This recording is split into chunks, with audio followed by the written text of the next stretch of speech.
Om Shanti 19 August 2024 प्रातः मुरली बाबा कहते मिठे बच्चे ज्ञान को धारण करी चल ताहले शेष समय रे तुम्हें बाबा समान होई जीव। बाबांकर समस्त शक्ति को तुम्हें हजम करी नेब। ज्ञान को धारण करी चल ताहले शेष समय रे तुम्हें बाबा समान होई जीव। बाबांकर समस्त शक्ति को तुम्हें हजम करी नेब। प्रश्न केउं दुईटी शब्दर स्मृति द्वारा तुम्हें स्वदर्शन चक्रधारी होई परिबो? केउं दुईटी शब्दर स्मृति द्वारा तुम्हें स्वदर्शन चक्रधारी होई परिबो? उत्तर उत्थान एवं पतन, सतो प्रधान एवं तमः प्रधान, शिवालय एवं वेश्यालय। एही भली दुईटी शब्द यदि तुम बुद्धि रे रहिब तेबे तुमे माने स्वदर्शन चक्रधारी होई जिव। तुमे पिला माने एबे ज्ञान को यथार्थ भाव रे जानिछ। भक्ति रे ज्ञान नाही, केवल मन खुशी करिबा भली कथा सुनाई थांती। भक्ति मार्ग ही हेउछि केवल मन खुशी करिबार मार्ग। ओम शांति। मिठा मिठा आत्मिक संतान मानकु बाबा बसी बुझाउछंती। एबे तुम पिला मानक पई बाबा कहउछंती तुमे केते श्रेष्ठ थिल। एहा उत्थान एवं पतनर खेल। एबे तुम बुद्धि रे रहिछि जे आमे पूर्वरु केते उत्तम एवं पवित्र थिलु, एबे केते नीच होई जाइछु। तुमे निजे देवी देवतांक सम्मुख रे कहउछ आपण श्रेष्ठ अटंती, आउ आमे केते नीच अटु। पूर्वरु एहा जणा नथिला जे आमे ही सर्वोच्च थिलु एवं पुणी नीचरु नीच होई थाउ। एबे बाबा तुमको कहउछंती मिठा मिठा पिला माने तुमे केते श्रेष्ठ पवित्र थिल, पुणी केते नीच अपवित्र होई जाइछ। पवित्र को उच्च वा श्रेष्ठ कुहा जाए। सत्ययुग को निर्विकारी दुनिया कुहा जाए। सेठारे तुमर ही राज्य थिला, जाहाकु कि पुणी एबे स्थापन करूछ। बाबा केवल इशारा देउछंती कि तुमे बहुत श्रेष्ठ शिवालय सत्ययुगर निवासी थिल, पुणी पुनर्जन्म नेई नेई अधारु विकारग्रस्त हेबा द्वारा पतित विकारी होईगल। अधा कल्प पर्यंत तुमे विकारी होई रहिल। एबे तुमको निर्विकारी अर्थात सत्व प्रदान हेबाकू पड़िबो। तेणु दुईटी अक्षर मने पकाइबाकू पड़िबो। वर्तमान एहा हेउछि तमः प्रधान दुनिया। सत्व प्रधान दुनियार चिन्ह हेउछंती एही लक्ष्मी नारायण। एहा 5000 वर्षर कथा। सत्व प्रधान भारत रे सत्व प्रधान अर्थात देवी देवतांकर राज्य थिला। भारत बहुत उत्तम थिला, एबे कनिष्ठ होई जाइछि। पवित्र रु अपवित्र हेबा पई तुमको 84 जन्म लागुछि। जदिओ सेठारे मध्य अल्प अल्प कला कमी कमी जाउछि, किंतु तांकु संपूर्ण निर्विकारी बोली कुहा जीवना। एकदम संपूर्ण निर्विकारी श्री कृष्ण को कहिबा। सिए गोरा थिले, एबे श्यामल होई जाइछंती। तुमे एठारे बसिछ, तेणु तुम बुद्धि रे रहिबा दरकार जे आमे शिवालय रे विश्वर मालिक थिलु। सेतेबेले अन्य कोनोसी धर्म नथिला, केवल आमर राज्य थिला। पुणी दुई कला कमी गला।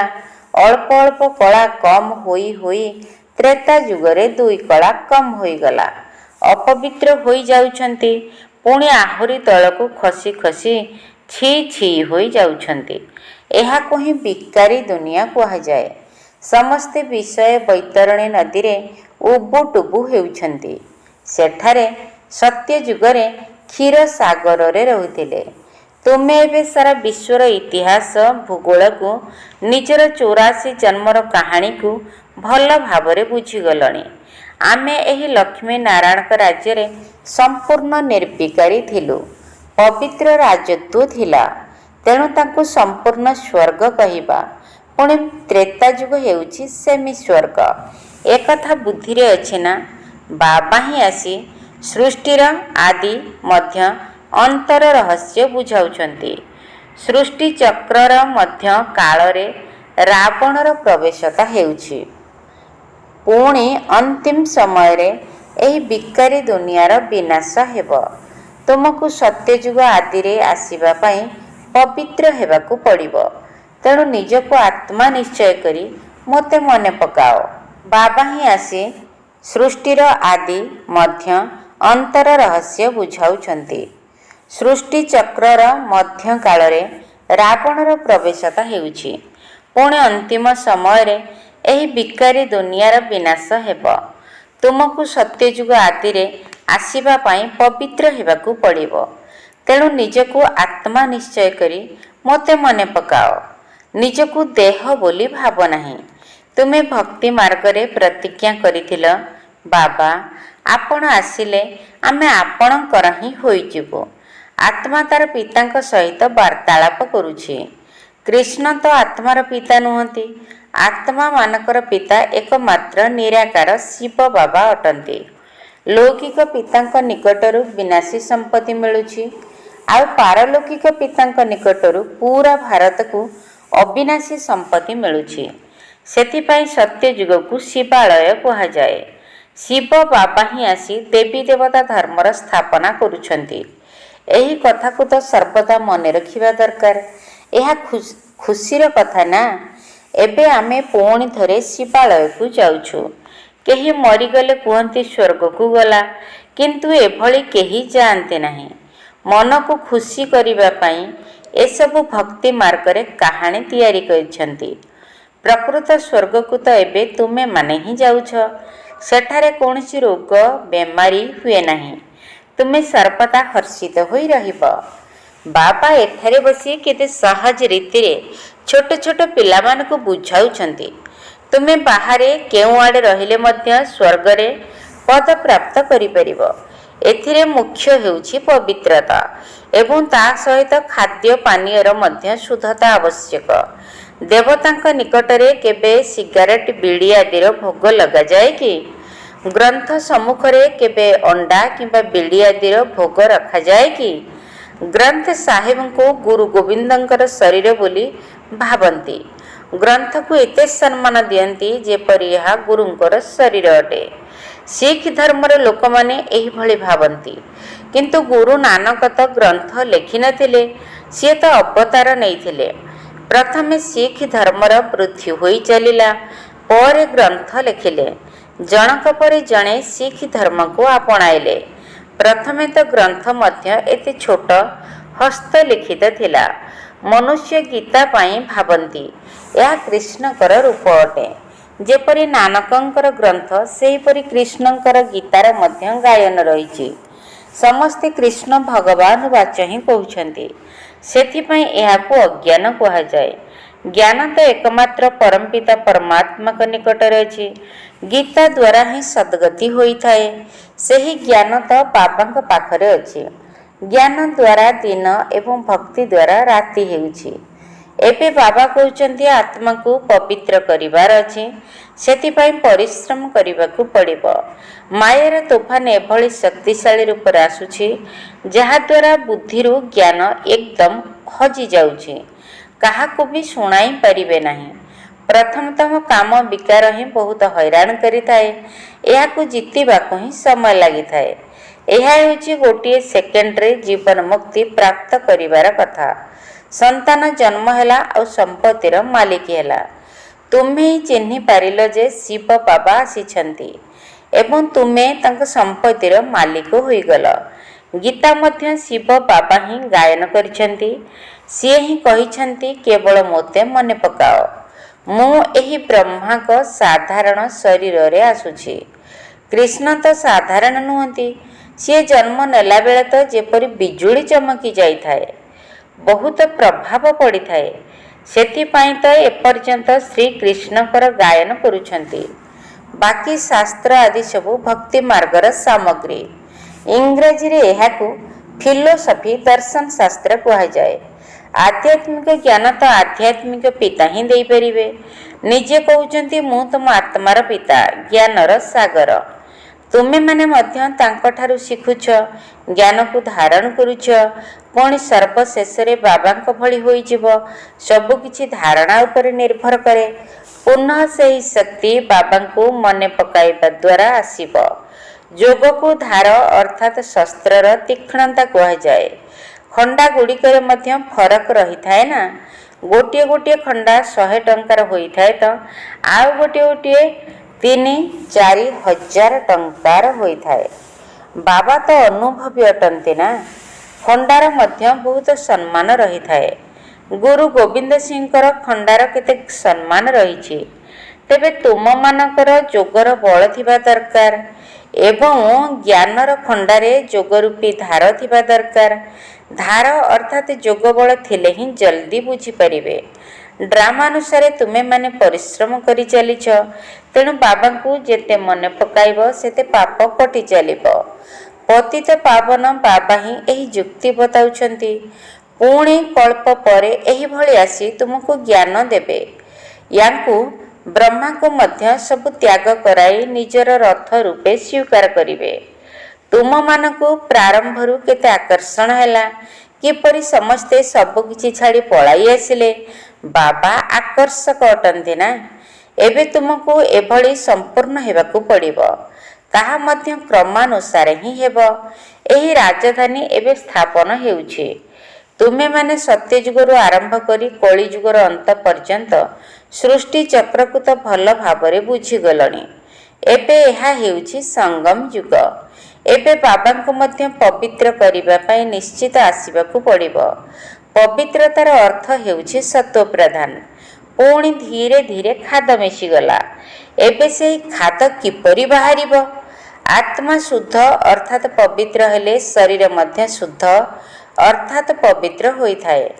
ଆତ୍ମା ଅଶୁଦ୍ଧ ଅର୍ଥାତ୍ କଳା ପତିତ ହେଲେ ଶରୀର ମଧ୍ୟ ସେହିଭଳି ହୋଇଥାଏ। ଜ୍ଞାନ ମିଳିବା ପୂର୍ବରୁ ଏହି ବ୍ରହ୍ମା ମଧ୍ୟ ପୂଜା ପାଠ କରୁଥିଲେ। ଲକ୍ଷ୍ମୀ ନାରାୟଣଙ୍କର ଅଏଲ ପେଣ୍ଟର ଚିତ୍ର ସବୁବେଳେ ବାବାଙ୍କ ଗଦି ପାଖରେ ରହୁଥିଲା। ତାଙ୍କୁ ହିଁ ବହୁତ ସ୍ନେହର ସହିତ ମନେ ପକାଉଥିଲେ, ଆଉ କାହାକୁ ମନେ ପକାଉ ନଥିଲେ। ଯଦି ମନ ବାହ୍ୟମୁଖୀ ହେଉଥିଲା ତେବେ ନିଜକୁ ନିଜେ ଚାପୁଡ଼ା ମାରୁଥିଲେ।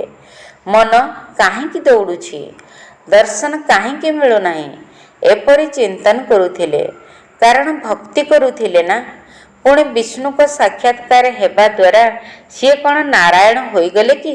ସେଥିପାଇଁ ପୁରୁଷାର୍ଥ ତ ନିଶ୍ଚିତ କରିବାକୁ ହେବ। ଲକ୍ଷ୍ୟ ଆଉ ଉଦ୍ଦେଶ୍ୟ ତ ସମ୍ମୁଖରେ ଅଛି। ଯାହାଙ୍କର ଜଡ଼ଚିତ୍ର ତିଆରି କରାଯାଇଛି ସିଏ ହିଁ ଚୈତନ୍ୟରେ ଥିଲେ। ବର୍ତ୍ତମାନ ବାବା ପବିତ୍ର କରିବା ପାଇଁ ଆସିଛନ୍ତି, ନରରୁ ନାରାୟଣ କରୁଛନ୍ତି। ତୁମେ ମଧ୍ୟ ତାଙ୍କ ରାଜଧାନୀରେ ଥିଲ, ପୁଣି ଏଭଳି ହେବା ପାଇଁ ପୁରୁଷାର୍ଥ କରୁଛ। ତେଣୁ ଭଲ ଭାବରେ ତାଙ୍କୁ ଅନୁସରଣ କରିବା ଉଚିତ। ବ୍ରହ୍ମାଙ୍କୁ ତ ଦେବତା କୁହାଯାଏ ନାହିଁ, ବିଷ୍ଣୁ ଦେବତା କହିବା ଠିକ୍। ମନୁଷ୍ୟଙ୍କୁ ତ କିଛି ବି ଜଣା ନାହିଁ, କେବଳ କହୁଛନ୍ତି ଗୁରୁ ବ୍ରହ୍ମା ଗୁରୁ ବିଷ୍ଣୁ। ତେବେ ବିଷ୍ଣୁ କାହାର ଗୁରୁ ହେଲେ? ସମସ୍ତଙ୍କୁ ଗୁରୁ ବୋଲି କହୁଛନ୍ତି। ଶିବ ପରମାତ୍ମାଏ ନମଃ, ତାଙ୍କୁ ହିଁ ଗୁରୁ, ତାଙ୍କୁ ହିଁ ପରମାତ୍ମା କହିଦେଉଛନ୍ତି। ସବୁଠାରୁ ବଡ଼ ତ ବାବା ଅଟନ୍ତି ନା। ଆମେ ତାଙ୍କଠାରୁ ଶିଖୁଛୁ ଅନ୍ୟମାନଙ୍କୁ ଶିଖାଇବା ପାଇଁ। ସଦ୍ଗୁରୁ ତୁମକୁ ଯାହା ବୁଝାଉଛନ୍ତି ତାହା ତୁମେ ଅନ୍ୟମାନଙ୍କୁ ବୁଝାଉଛ। ଗୁରୁଙ୍କୁ ଏପରି କହିବେ ନାହିଁ ଯେ ଇଏ ପିତା ଅଟନ୍ତି, ଶିକ୍ଷକ ମଧ୍ୟ ଅଟନ୍ତି, ନଚେତ୍ ଏହି ସାରା ଜ୍ଞାନ ତୁମ ବୁଦ୍ଧିରେ ଥାଆନ୍ତା। ଆମେ ପୂର୍ବରୁ ଶିବାଳୟରେ ଥିଲୁ, ଏବେ ବେଶ୍ୟାଳୟରେ ଅଛୁ, ପୁଣି ଏବେ ଶିବାଳୟକୁ ଯିବା। ଯଦିଓ କହୁଛନ୍ତି ଆତ୍ମା ବ୍ରହ୍ମରେ ଲୀନ ହୋଇଗଲା, ଜ୍ୟୋତିରେ ସମାହିତ ହୋଇଗଲା, କିନ୍ତୁ ଆତ୍ମା ତ ଅବିନାଶୀ ଅଟେ। ପ୍ରତ୍ୟେକ ଆତ୍ମାରେ ନିଜସ୍ୱ ଅଭିନୟ ଭରି ହୋଇ ରହିଛି। ସମସ୍ତେ ଅଭିନେତା ଅଟନ୍ତି। ସମସ୍ତଙ୍କୁ ନିଜ ନିଜର ଅଭିନୟ ନିଶ୍ଚିତ ଭାବେ କରିବାକୁ ପଡ଼ିବ। ତାହା କେବେ ସରିବ ନାହିଁ। ଦୁନିଆରେ ଯେତେ ବି ଆତ୍ମା ଅଛନ୍ତି ସମସ୍ତଙ୍କୁ ନିଜ ନିଜର ପାଠ କରିବାର ଅଛି। ଯେପରିକି ନୂତନ ଭାବରେ ସୁଟିଂ ହେଉଛି, କିନ୍ତୁ ଏହା ଅନାଦି ସୁଟିଂ, ପୂର୍ବ ପ୍ରସ୍ତୁତ ଅଟେ। ଏହି ବିଶ୍ୱର ଇତିହାସ ଭୂଗୋଳ ପୁନରାବୃତ୍ତି ହୋଇ ଚାଲିଛି। ଏହା ଆଶ୍ଚର୍ଯ୍ୟଜନକ ତାରକା ଅଟେ, ଯାହାକି ଭ୍ରୁକୁଟି ମଧ୍ୟରେ ଚମକୁଛି, କେବେ ଘୋରି ହୋଇ ଯାଉନାହିଁ। ତୁମ ପାଖରେ ପୂର୍ବରୁ ଏହି ଜ୍ଞାନ ନଥିଲା। ଏହା ବିଶ୍ୱର ଆଶ୍ଚର୍ଯ୍ୟଜନକ ଜ୍ଞାନ ଅଟେ। ହେଭେନ୍ ଅର୍ଥାତ୍ ସ୍ୱର୍ଗର ନାମ ଶୁଣି ମନ ଖୁସି ହୋଇଯାଉଛି। ଏବେ ତ ସେହି ସତ୍ୟଯୁଗ ନାହିଁ, ଏବେ ହେଉଛି କଳିଯୁଗ। ତେଣୁ ପୁନର୍ଜନ୍ମ ମଧ୍ୟ କଳିଯୁଗରେ ହିଁ ନେବେ। ଘରକୁ ତ ସମସ୍ତଙ୍କୁ ଯିବାକୁ ହେବ, କିନ୍ତୁ ପତିତ ଆତ୍ମା ତ ଯାଇପାରିବେ ନାହିଁ। ଏବେ ତୁମେମାନେ ଯୋଗବଳ ଆଧାରରେ ପବିତ୍ର ହେଉଛ। ପବିତ୍ର ଦୁନିଆ ଈଶ୍ୱର ପିତା ହିଁ ସ୍ଥାପନା କରୁଛନ୍ତି। ପୁଣି ରାବଣ ଏହାକୁ ନର୍କ କରି ଦେଉଛି। ଏହା ତୁମେ ଏବେ ପ୍ରତ୍ୟକ୍ଷରେ ଦେଖୁଛ। ରାବଣକୁ ଜଳାଉଛନ୍ତି ନା? ମନୁଷ୍ୟ ତ କହୁଛନ୍ତି ଏହା ଅନାଦି କାଳରୁ ଚାଲି ଆସିଛି, କିନ୍ତୁ କେବେଠାରୁ ଆରମ୍ଭ ହୋଇଛି ଏକଥା କାହାକୁ ମଧ୍ୟ ଜଣା ନାହିଁ। ଅଧା ଅଧା ତ କହିପାରିବେ ନାହିଁ, କାରଣ ସୃଷ୍ଟିକୁ ଲକ୍ଷ ଲକ୍ଷ ବର୍ଷ କହିଦେଉଛନ୍ତି। କଳିଯୁଗକୁ ପୁଣି 40,000 ବର୍ଷ ଅଛି ବୋଲି କହିଦେଉଛନ୍ତି। ତେବେ ଏହାର ଅର୍ଥ ମନୁଷ୍ୟ ଘୋର ଅନ୍ଧକାରରେ ଅଛନ୍ତି ନା? ଅଜ୍ଞାନ ନିଦ୍ରାରୁ ଜାଗ୍ରତ ହେବା ବହୁତ କଷ୍ଟ। ଜାଗ୍ରତ ହିଁ ହେଉନାହାନ୍ତି। ଏବେ ଏହା ହେଉଛି ସଙ୍ଗମ ଯୁଗ, ଯେତେବେଳେ କି ବାବା ଆସି ପବିତ୍ର ହେବାର ଉପାୟ ବତାଉଛନ୍ତି। କହୁଛନ୍ତି ତୁମେ ଯଦି ପବିତ୍ର ହୋଇଯିବ ତେବେ ପବିତ୍ର ଦୁନିଆର ସ୍ଥାପନା ହୋଇଯିବ। ଏହି ପତିତ ଦୁନିଆର ବିନାଶ ହୋଇଯିବ। ଏବେ ଦୁନିଆ କେତେ ବଡ଼ ହୋଇଯାଇଛି, ସତ୍ୟ ଯୁଗରେ ତ ଦୁନିଆ ବହୁତ ଛୋଟ ହୋଇଯିବ। ତେଣୁ ଏବେ ମାୟା ଉପରେ ବିଜୟ ପ୍ରାପ୍ତ କରି ନିଶ୍ଚିତ ପବିତ୍ର ହେବାକୁ ପଡ଼ିବ। ବାବା କହୁଛନ୍ତି ମାୟା ବହୁତ ଶକ୍ତିଶାଳୀ ଅଟେ। ପବିତ୍ର ହେବାରେ ହିଁ ଅନେକ ପ୍ରକାରର ବିଘ୍ନ ପକାଇଥାଏ। ପିଲାମାନେ ପବିତ୍ର ହେବାର ସାହସ ରଖୁଛନ୍ତି, କିନ୍ତୁ ମାୟା ଆସିକି ଦୁରାବସ୍ଥା କରିଦେଉଛି। ମୁଥ ମାରି ଏକଦମ ତଳେ ପକାଇ ଦେଉଛି। କରିଥିବା ରୋଜଗାର ଖାଲି କରି ଦେଉଛି। ପୁଣି ବହୁତ ପରିଶ୍ରମ କରିବାକୁ ପଡ଼ୁଛି। କେହି ତ ଏଭଳି ତଳକୁ ଖସି ଯାଉଛନ୍ତି ଯେ ଆଉ ମୁହଁ ମଧ୍ୟ ଦେଖାଉନାହାନ୍ତି। ସେମାନେ ଏତେ ଉଚ୍ଚ ପଦ ପାଇପାରିବେ ନାହିଁ। ସେଥିପାଇଁ ପୁରା ପୁରୁଷାର୍ଥ କରିବା ଉଚିତ। ଫେଲ ହେବା ଉଚିତ ନୁହେଁ। ସେଥିପାଇଁ କେହି ଗନ୍ଧର୍ବି ବିବାହ କରି ଉଦାହରଣ ସୃଷ୍ଟି କରୁଛନ୍ତି। ସନ୍ନ୍ୟାସୀମାନେ କହୁଛନ୍ତି ବିବାହ କରି ପବିତ୍ର ରହିବା ଏହା ଅସମ୍ଭବ କଥା, କିନ୍ତୁ ବାବା କହୁଛନ୍ତି ଏହା ସମ୍ଭବ ଅଟେ, କାରଣ ଏହା ଦ୍ୱାରା ପ୍ରାପ୍ତି ବହୁତ ହୋଇଥାଏ। ତୁମେ ଯଦି ଏହି ଅନ୍ତିମ ଜନ୍ମରେ ପବିତ୍ର ରହିବ ତେବେ ତୁମକୁ ସ୍ୱର୍ଗର ସମ୍ପତ୍ତି ମିଳିଯିବ। ତେବେ ଏତେ ଶ୍ରେଷ୍ଠ ପ୍ରାପ୍ତି ପାଇଁ କ'ଣ ତୁମେ ଗୋଟିଏ ଜନ୍ମ ପବିତ୍ର ହୋଇପାରିବ ନାହିଁ? ପିଲାମାନେ କହୁଛନ୍ତି ବାବା ଆମେ ନିଶ୍ଚିତ ରହିବୁ। ଶିଖ ଧର୍ମର ଲୋକମାନେ ମଧ୍ୟ ପବିତ୍ରତାର କଙ୍କଣ ବାନ୍ଧିଥାନ୍ତି। ଏଠାରେ କୌଣସି ସୂତା ଆଦି ବାନ୍ଧିବାର ଆବଶ୍ୟକତା ନାହିଁ। ଏହା ତ ବୁଦ୍ଧିରେ ଧାରଣ କରିବାର କଥା। ବାବା କହୁଛନ୍ତି କେବଳ ମୋତେ ମନେ ପକାଅ। କନ୍ୟାମାନେ ବହୁତଙ୍କୁ ବୁଝାଉଛନ୍ତି, କିନ୍ତୁ ଧନବାନ ଲୋକଙ୍କ ବୁଦ୍ଧିରେ ଏହି ଜ୍ଞାନ ରହୁନାହିଁ। ବାବା କହୁଛନ୍ତି ପ୍ରଥମେ ସେମାନଙ୍କୁ ଭଲ ଭାବରେ ବୁଝାଅ ଯେ ଏମାନେ ସବୁ ପ୍ରଜାପିତା ବ୍ରହ୍ମାଙ୍କର ସନ୍ତାନ ଅଟନ୍ତି। ଏମାନଙ୍କୁ ଶିବ ବାବାଙ୍କ ଠାରୁ ସ୍ୱର୍ଗର ସମ୍ପତ୍ତି ମିଳୁଛି। ତେଣୁ ପତିତରୁ ପବିତ୍ର ହେବାକୁ ପଡ଼ିବ। ଏବେ ବାବା କହୁଛନ୍ତି କେବଳ ମୋତେ ମନେ ପକାଅ। ଏହି ଶବ୍ଦ ତ ଅନ୍ୟ କେହି କହିପାରିବେ ନାହିଁ। ପ୍ରଥମେ ସେମାନଙ୍କ ବୁଦ୍ଧିରେ ଏହା ଧାରଣା କରାଇବାକୁ ହେବ ଯେ ପୂର୍ବରୁ ଭାରତ ନିର୍ବିକାରୀ ଥିଲା, ଏବେ ବିକାରୀ ହୋଇଯାଇଛି। ପୁଣି ନିର୍ବିକାରୀ କିପରି ହେବ? ଭଗବାନ ବାଚ କେବଳ ମୋତେ ମନେ ପକାଅ। ବାସ୍, ଯଦି ଏତିକି କହିବ ତେବେ ମଧ୍ୟ ଓହୋ ସୌଭାଗ୍ୟ। କିନ୍ତୁ ଏତିକି ମଧ୍ୟ କହିପାରୁନାହାନ୍ତି, ଭୁଲି ଯାଉଛନ୍ତି। ବାବା ବୁଝାଇଥିଲେ ଯେ ବାବା ତ ଉଦ୍ଘାଟନ କରିସାରିଛନ୍ତି। ଏବେ ତୁମେମାନେ କେବଳ ନିମିତ୍ତ ହୋଇ କରୁଛ। ବାବା ମୂଳଦୁଆ ପକାଇ ଦେଇଛନ୍ତି। ବାକି ଏବେ ସର୍ଭିସ ସେଣ୍ଟର ସେବା କେନ୍ଦ୍ରର ଉଦ୍ଘାଟନ ହେଉଛି। ଏହା ତ ଗୀତାର ହିଁ କଥା। ଗୀତାରେ ମଧ୍ୟ ଅଛି ଯେ ହେ ପିଲାମାନେ ତୁମେ ଏବେ କାମ ବିକାର ଉପରେ ବିଜୟ ପ୍ରାପ୍ତ କର, ତେବେ ତୁମେ 21 ଜନ୍ମ ପର୍ଯ୍ୟନ୍ତ ଜଗତ ଜିତ ହୋଇଯିବ। ଯଦିଓ ନିଜେ ଧାରଣ କରୁନାହ, କିନ୍ତୁ ଅନ୍ୟମାନଙ୍କୁ ତ ବୁଝାଅ। ଏମିତି ମଧ୍ୟ ଅନେକ ଅଛନ୍ତି ଯିଏକି ଅନ୍ୟକୁ ଉଠାଇ ନିଜେ ତଳକୁ ଖସି ଯାଉଛନ୍ତି। କାରଣ କାମ ବିକାର ହେଉଛି ମହାଶତ୍ରୁ, ଏକଦମ ନର୍ଦ୍ଦମାରେ ପକାଇ ଦେଉଛି। ତେଣୁ ଯେଉଁ ପିଲାମାନେ କାମ ବିକାର ଉପରେ ବିଜୟ ପ୍ରାପ୍ତ କରୁଛନ୍ତି ସେହିମାନେ ହିଁ ଜଗତ ଜିତ ହେଉଛନ୍ତି। ଆଚ୍ଛା, ମିଠା ମିଠା ଶିକିଲ ଦେ ସନ୍ତାନମାନଙ୍କ ପ୍ରତି ମାତା ପିତା ବାପ ଦାଦାଙ୍କର ମଧୁର ସ୍ନେହ ସମ୍ପନ୍ନ ଶୁଭେଚ୍ଛା ଏବଂ ସୁପ୍ରଭାତ। ଆତ୍ମିକ ପିତାଙ୍କର ଆତ୍ମିକ ସନ୍ତାନମାନଙ୍କୁ ନମସ୍ତେ। ଆମ ଆତ୍ମିକ ସନ୍ତାନମାନଙ୍କର ଆତ୍ମିକ ବାପ ଦାଦାଙ୍କୁ ନମସ୍ତେ ନମସ୍ତେ ନମସ୍ତେ, ସୁପ୍ରଭାତ। ଧାରଣା ପାଇଁ ମୁଖ୍ୟ ସାର। ପ୍ରଥମ ପଏଣ୍ଟ, ଏହି ଅନ୍ତିମ ଜନ୍ମରେ ସର୍ବପ୍ରାପ୍ତିକୁ ସମ୍ମୁଖରେ ରଖି ପବିତ୍ର ହୋଇ ଦେଖାଇବାକୁ ହେବ। ମାୟାର ବିଘ୍ନରେ ହାରିଯିବାର ନାହିଁ।